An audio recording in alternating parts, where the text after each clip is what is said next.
Welcome to episode 6 of our French Revolution series, Révolution, where faith faced the fire of reform. In November 1789, France seized church lands to fund its future, sparking tensions. By 1790, some priests backed the poorest citizens, and Paris celebrated unity under a new flag. But the state's demanded priests to swear loyalty, and this in turn split Catholics from Paris to Avignon. By 1791, the Pope's defiance ignited fury. From nationalized wealth to burning effigies, what drove the clash between the Church and the Revolution? Well, let's find out. Join me to explore these pivotal years featuring the festival, the Federation, refractory priests, and a nation that was divided. As always, if you like this type of content and would like to see the channel grow, subscribe, share, and leave a comment, and let's get into the episode. On November 2nd, 1789, the National Assembly nationalized all church property, declaring it at the disposal of the nation. To address France's severe financial crisis, the Catholic Church controlled about 10% of French land, lost its wealth as the government began selling these lands to fund the revolution, issuing Assignats. There was a paper currency backed by these lands. This decision also led to the abolition of tithes, cutting off the church's main source of income. In 1790, the civil constitution of the clergy transformed priests into state employees, requiring them to swear an oath of loyalty to the government. And this is what they were swearing. I swear to watch over the faithful of the parish entrusted to me, to be loyal to the nation, to the law, to the crown, and to defend, using my power, the constitution decreed by the assembly and accepted by the king.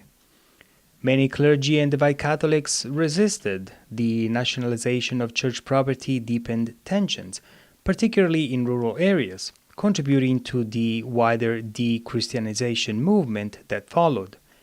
In the wake of the civil constitution of the clergy in 1790, French priests faced an agonizing choice: swear loyalty to the revolution or remain faithful to Rome, to the Pope.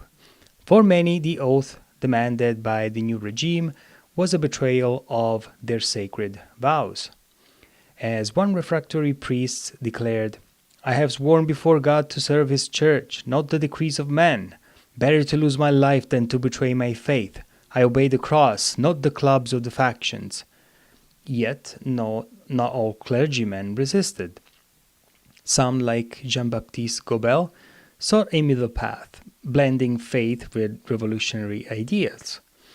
In his own defense, Gobel famously said, "I recognize no other sovereign than the law, to no other master than my conscience enlightened by reason." These starkly different convictions tore apart communities, families, and even the very meaning of loyalty in revolutionary France. During the revolution, especially later, public ceremonies turned to flags and symbols, often replacing old religious ways.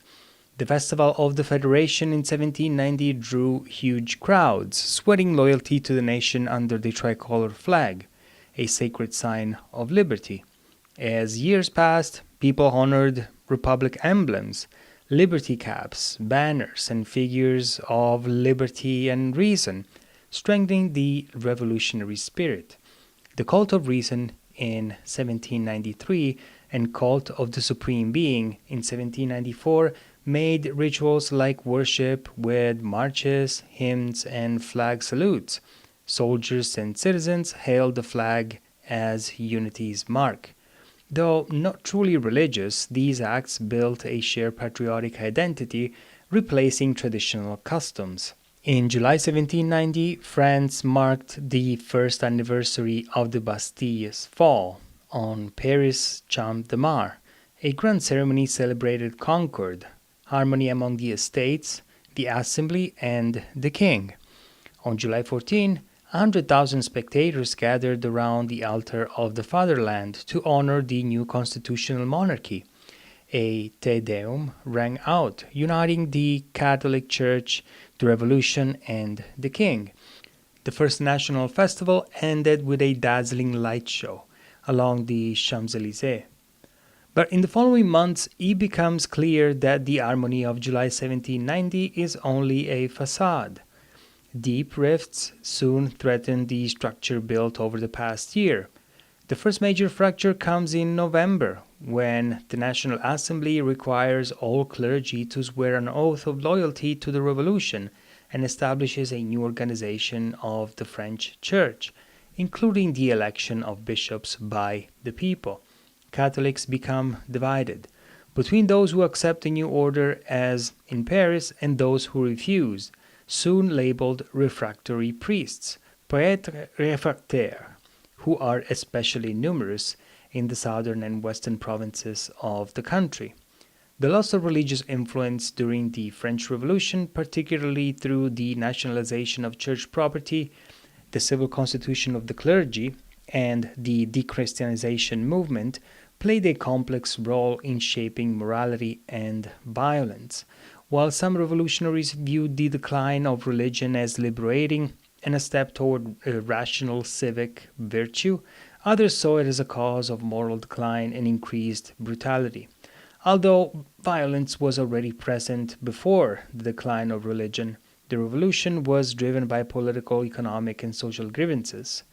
Mass execution and civil unrest were not purely the result of the dechristianization movement, but also of deep class tensions, political purges, and wartime paranoia. In March 1791, the Pope's voice resounded in Avignon's churches, denouncing the 1790 civil constitution of the clergy state loyalty oath and urging priests to retract or face excommunication. This stance exasperated Parisians, who burned the Pope's effigy in the Palais Royal gardens. For priests, excommunication was a serious problem. In Avignon, people fought and died even inside churches, as tensions between Catholic royalists and revolutionaries grew. The civil constitution had forced priests to swear loyalty to the state, but many refractory clergy resisted, fueling unrest, especially in rural areas. This divide later erupted in the War in the Vendée from 1793 to 1796. Rural Western France's devout Catholics, outraged by the dechristianization policies, church closures, and Louis XVI 1793 execution, fought the Republican Army, the Blues, against conscription and lost traditions. The government responded with brutal repression, mass executions, and scorched earth tactics, leading to what some historians call one of the first modern genocides.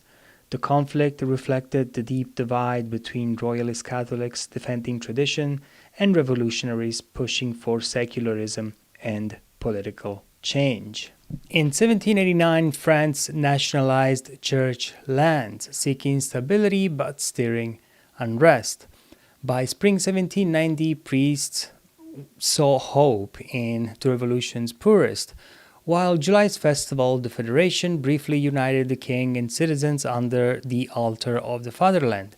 Yet the civil constitution's oath, mandated by November, fractured Catholics and pairs complied, but rural priests resisted as refractories. In 1791, Avignon's church violence and the Pope's excommunication threats fueled Paris's rage, with his effigy burned at Palais Royal. This clash reshaped faith and power. What did you think about this divide? Share below. Subscribe for episode 7, where France faces new tests. Well, I really hope you enjoyed this short episode, and I will see you next time. Bye.